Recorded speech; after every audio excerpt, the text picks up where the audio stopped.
The message arrived on Earth through unconventional means, not through the standard diplomatic channels or even the emergency interstellar frequencies. It came embedded in quantum particles, scattered across multiple observation stations around the globe. By the time Dr. Kivrin Adaiz pieced it together at the Lunar Observatory, 3 days had passed. Help us. They're killing everyone. The Myraxians. Please. Simple. Desperate. And from a species humans had never encountered. Kivrin's fingers trembled over the holographic interface as she forwarded the findings to Admiral Torvald Einarsson of the Earth Defense Force. The message originated from the Cygnus Arm, specifically the Rho 742 system, unexplored territory beyond humanity's formal borders. Yet someone there knew enough about humans to send a message in perfect standard English. Interesting that they chose us, remarked Lieutenant Persima Kasibi, Kivrin's assistant. Her eyes reflected the soft blue glow of the star charts. The Galactic Concord has 15 species with more advanced technology. Perhaps that's precisely why, Kivrin murmured, expanding the holographic model of Rho 742. The Concord's non-intervention policy would prevent them from helping. The subspace comm crackled to life, Admiral Einarsson's weathered face filling the screen. Dr. Adaiz, your discovery has been escalated to High Command. I'm dispatching the Nightwing. Be prepared for transport in 3 hours. Kivrin's eyebrows shot up. The Nightwing? That's our most advanced stealth destroyer. Correct. Einarsson nodded grimly. And it's equipped with the Lazarus Protocol. A chill ran through the observatory. The Lazarus Protocol, Earth's most classified weapons system, developed after the Proxima incident, when humanity learned the hard way that pacifism wasn't viable among the stars. The public knew nothing of its capabilities, only that it had been tested once, reducing an uninhabited moon to cosmic dust. You're sending me? Kivrin asked. You're our leading xenolinguist, Doctor. If this is a trap, we need someone who can parse alien communication patterns. If it's legitimate, he trailed off. Then someone needs to talk to survivors, she finished.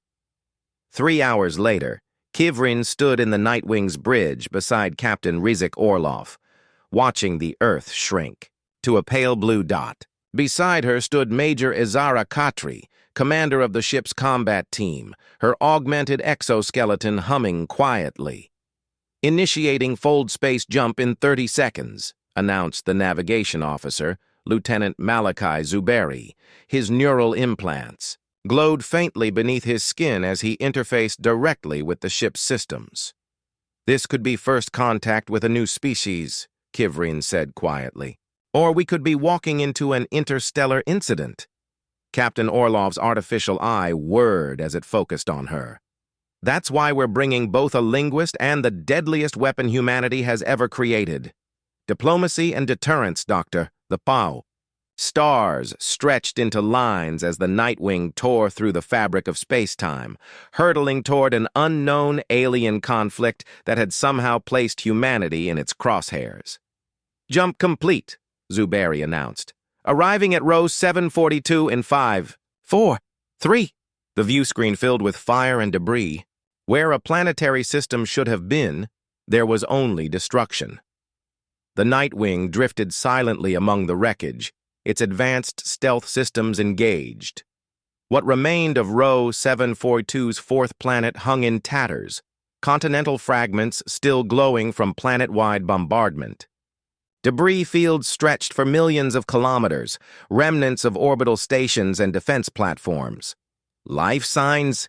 Captain Orlov demanded, his voice tight. Lieutenant Zuberi's fingers danced across neural interfaces. Scattered readings. Wait, there's a concentration.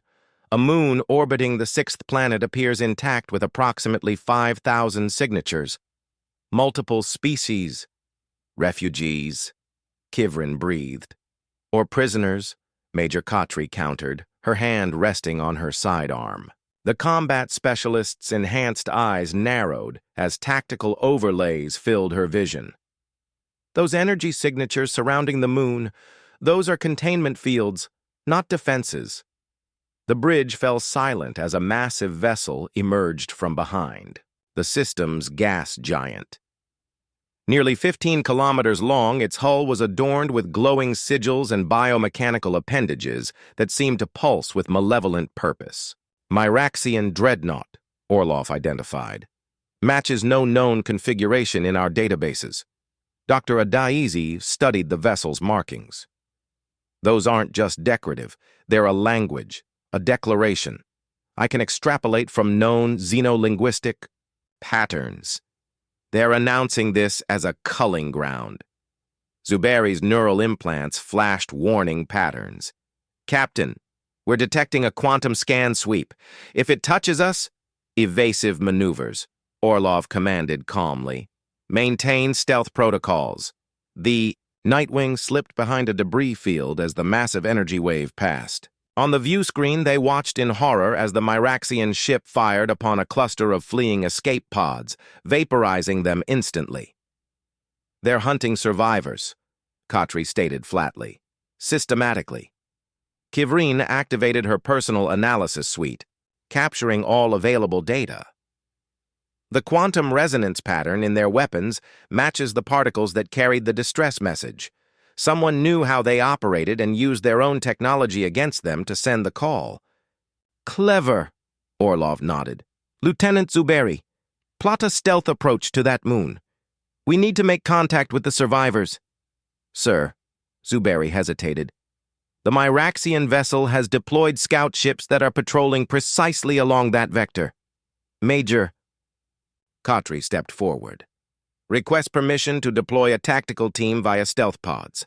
We can bypass their patrols if we follow the debris orbit. Orlov considered briefly. Approved. Dr. Adaiz, you'll accompany them. I'm not combat trained, Kivrin protested. You have the translation implants and first contact protocols, Orlov replied, and Major Khatri's team will keep you breathing.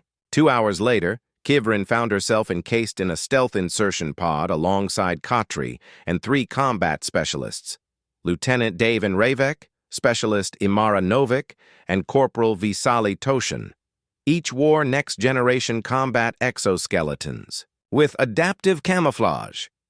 Remember, Khatri instructed as they prepared to launch, we're here to establish contact and gather intelligence. No engagement unless absolutely necessary. And if it becomes necessary? Asked Ravek, checking his pulse rifle. Khatri's expression hardened. Then we show them why attacking a species who spent its entire history perfecting the art of warfare was their most catastrophic miscalculation.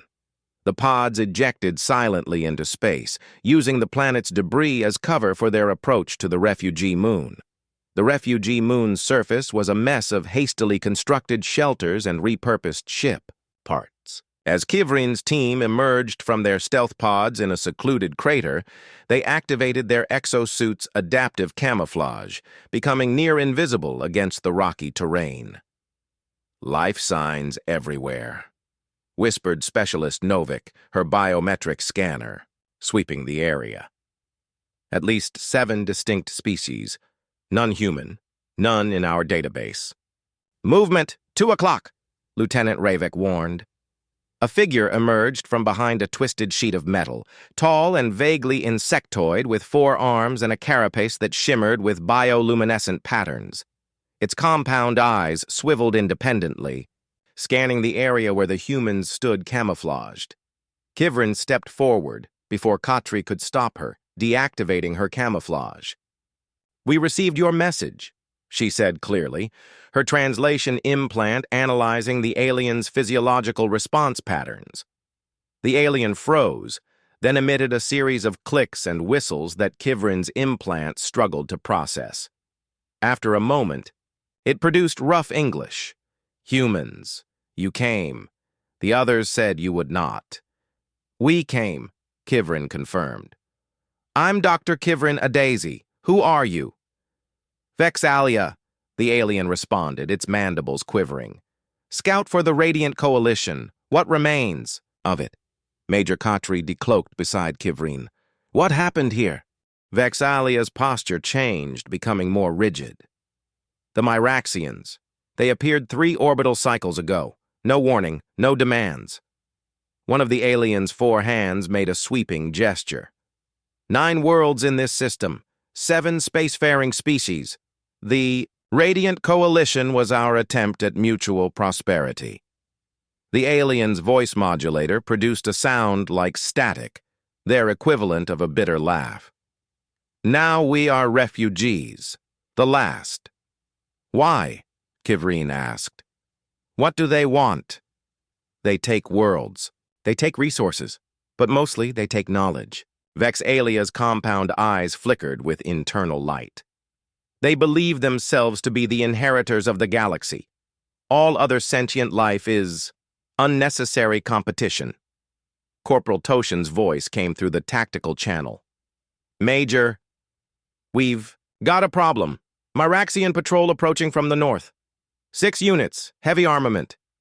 Take us to your leaders, Khatri told Vex'alia. Now. The alien led them through a maze of wreckage into an underground chamber where representatives of 6 other species huddled around a makeshift transmitter. The air was thick with the scent of alien biochemistry.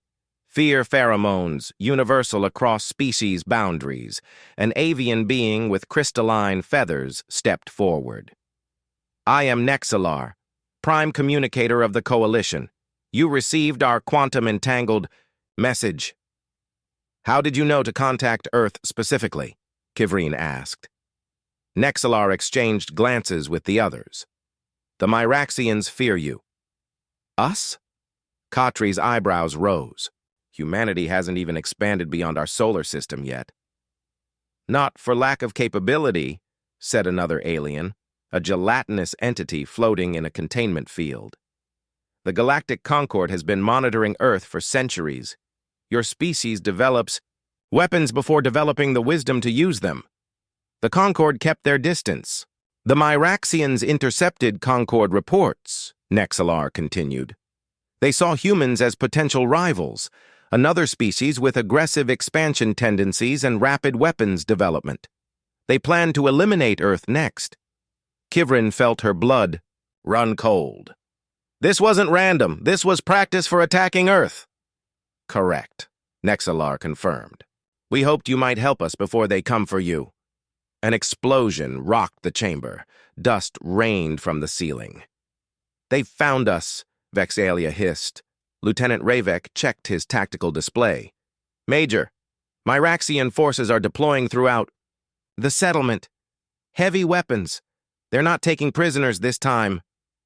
Major Khatri's face hardened as she opened a secure channel to the Nightwing. Captain, we've made contact with survivors. Confirm authorization for Lazarus Protocol. Captain Orlov's voice came through, grim but steady. Not yet, Major. Get what intelligence you can. We need to understand what we're facing. Understood, Khatri replied, then turned to the aliens. We need everything you have on Myraxian technology, biology, and tactical patterns.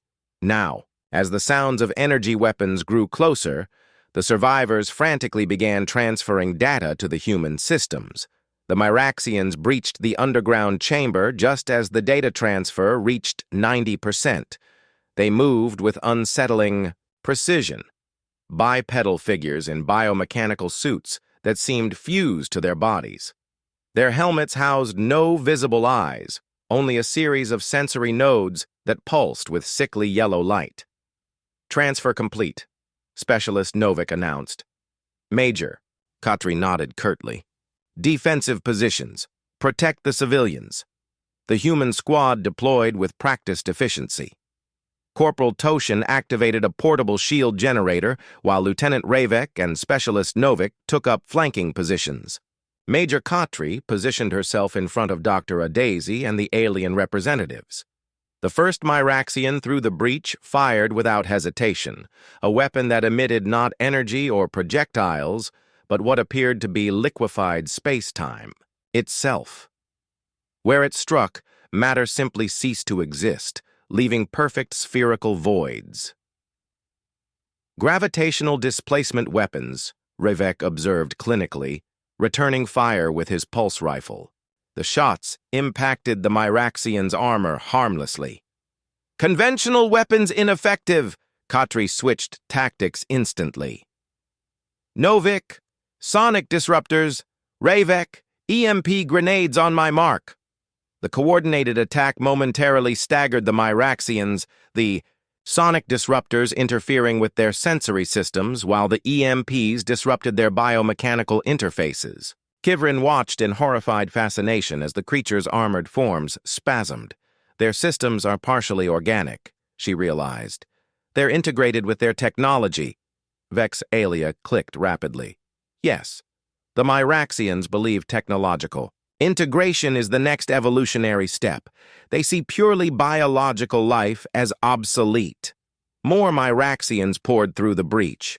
Despite the humans' advanced combat systems, they were outmatched. A gravitational discharge caught the edge of Toshin's shield, warping it beyond recognition. The corporal narrowly escaped, her exosuit's left arm shredded. We can't hold them, Khatri stated flatly, firing a concentrated plasma burst that finally penetrated a Myraxian's armor. The creature collapsed, its suit emitting a high-pitched whine before imploding. Nightwing, we need extraction, Captain Orlov's voice came through. Negative, Major. The Dreadnought has deployed a blockade. We're working on a solution. Nexalar stepped forward, crystalline feathers bristling. There is another way. The maintenance tunnels beneath this facility connect to an ancient transportation network. It leads to our last ship, hidden in the polar crater. Can it break the blockade? Khatri demanded. No, the avian being admitted. But it has stealth capabilities that might allow it to dock with your vessel. Another gravitational discharge vaporized the chamber's eastern wall. Khatri made her decision. Lead the way. The motley group, human soldiers, Dr. Adays, and the 7 alien representatives, retreated deeper into the tunnel network as Revek deployed proximity mines behind them. The explosions echoed through the tunnels, buying precious minutes. Vex Alia, Kivrin asked as they hurried through the dimly lit passages. How much of your civilization's knowledge did you save?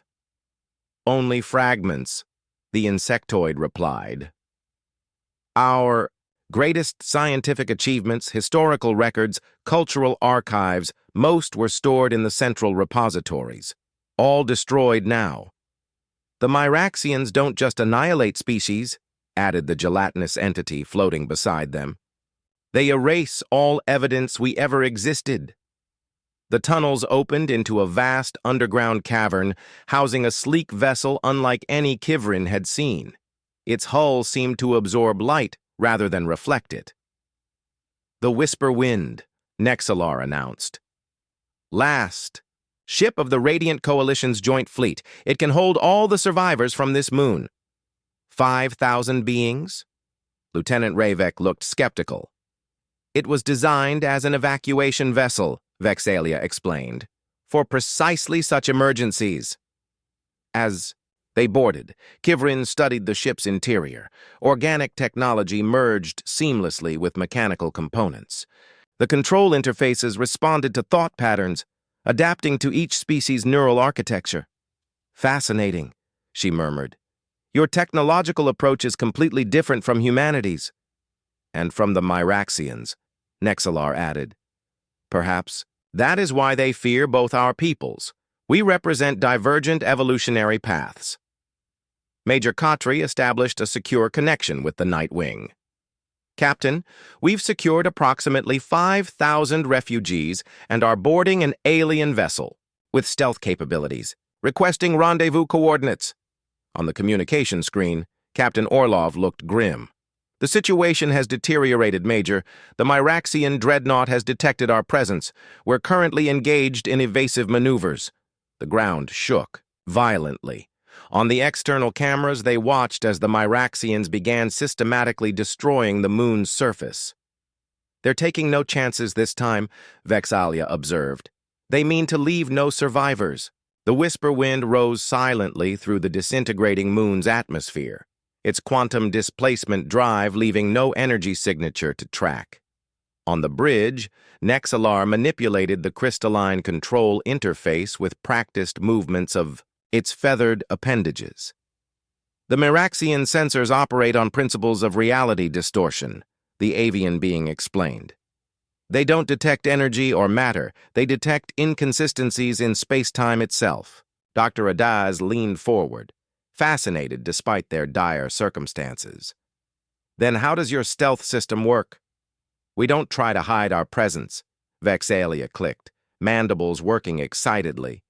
We make ourselves appear as natural fluctuations, in the cosmic background. Major Khatri maintained her tactical focus. Can you extend that effect to cover the Nightwing when we rendezvous? The aliens exchanged uncertain glances. Possibly, Nexalar conceded. But it would require direct integration with your ship's systems, which means dropping our defenses, Lieutenant Ravek pointed out. Better than certain destruction, Khatri replied grimly. She opened the channel to the Nightwing again.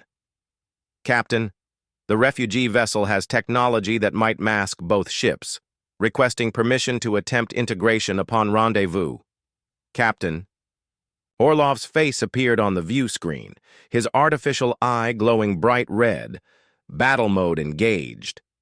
Behind him, the Nightwing's bridge was bathed in emergency lighting. Granted, he said tersely. We've sustained damage to our port stealth emitters. Current position is the dark side of the sixth planet's second moon. Be advised, the Miraxian dreadnought has launched pursuit craft. As the Whisper Wind navigated the debris field, Kivrin studied the data they'd gathered on the Miraxians. Something about their technological approach nagged at her. Their weapons, she murmured. They're designed to unmake matter at the quantum level, but they create perfect spherical voids. An efficient killing method, Specialist Novik commented. No, Kivrin shook her head. It's inefficient for combat, too precise, too surgical. She turned to Nexalar. These aren't weapons that evolved for warfare. They're research tools repurposed for destruction. The avian being's crystalline feathers shimmered in what Kivrin's translator interpreted as surprise. Yes, the Miraxians were once peaceful researchers. Their civilization devoted itself to understanding the fundamental nature of reality. What changed them? Major Khatri asked. They discovered something, Vexalia interjected. In the quantum substrate, something they believed was a message from their ancestors, guiding them toward technological transcendence. But it wasn't, Kivrin guessed. It was something else. We believe so, Nexalar confirmed. Whatever they found corrupted their purpose. They became obsessed with eliminating evolutionary dead ends, any species not following their particular technological path. The Whisper Wind shuddered as a gravitational wave passed nearby. On the tactical display, 3 Miraxian pursuit craft appeared, closing rapidly. They've detected us, Lieutenant Ravek warned. Impossible, Vexalia chittered anxiously. Our stealth system is no longer effective. Nexalar interrupted, crystalline feathers dulling with realization. They've adapted their sensors based on their previous readings. Major Khatri didn't hesitate. Evasive maneuvers. All power. 2 engines. The ship lurched as Nexalar executed the command. The Whisper Wind dove toward the gas giant's turbulent upper atmosphere, using the electromagnetic interference as cover. Nightwing, Khatri transmitted. Change of plans. We're being pursued and will lead them away from your position. Prepare to execute Lazarus Protocol on the dreadnought while its support craft are diverted. Captain Orlov's response was immediate. Negative, Major. We will not abandon you. With respect, Captain, Khatri replied, her voice steady. We have 5,000 refugees and critical intelligence on an existential threat to Earth. The mission parameters are clear. Silence filled the channel for 3 long seconds before Orlov responded. Understood, Major. Godspeed. As the whisper wind plunged deeper into the gas giant's atmosphere, Lieutenant Ravek studied the tactical display. The pursuit craft are still following. Their hulls are holding against the atmospheric pressure. They're determined, Khatri noted. Dr. Adaize suddenly straightened.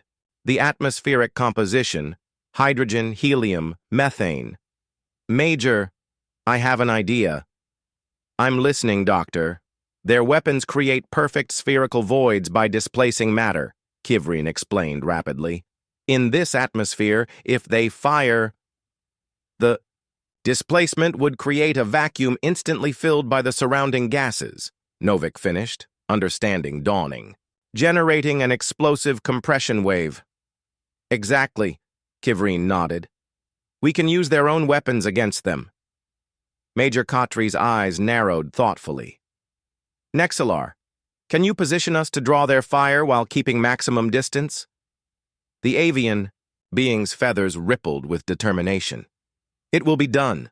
The whisper wind danced through the gas giant's swirling clouds, its alien drive systems handling the crushing pressure and electrical storms with remarkable resilience.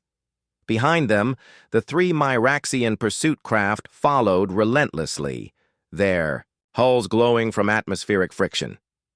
They're charging weapons, Specialist Novik announced, her eyes fixed on the tactical display. Major Khatri nodded to Nexalar. Now, the avian being executed a maneuver that seemed to defy physics. The whisper wind simultaneously decelerated and rotated along its vertical axis, causing the pursuing Myraxians to overshoot. As they adjusted course, the lead vessel fired its gravitational displacement weapon. The effect was instantaneous and catastrophic. The perfect sphere of nothingness created by the weapon was immediately filled by the surrounding super-compressed gases, generating an implosive shock wave that engulfed the Myraxian vessel. When the energy dissipated, nothing remained. It worked, Ravek exclaimed. The other two are breaking off pursuit, Novik reported. They're rising toward the upper atmosphere. They're adapting, Major Khatri observed grimly. Nexalar, get us out of here, now! The whisper wind ascended rapidly, breaking free of the gas giant's gravitational pull.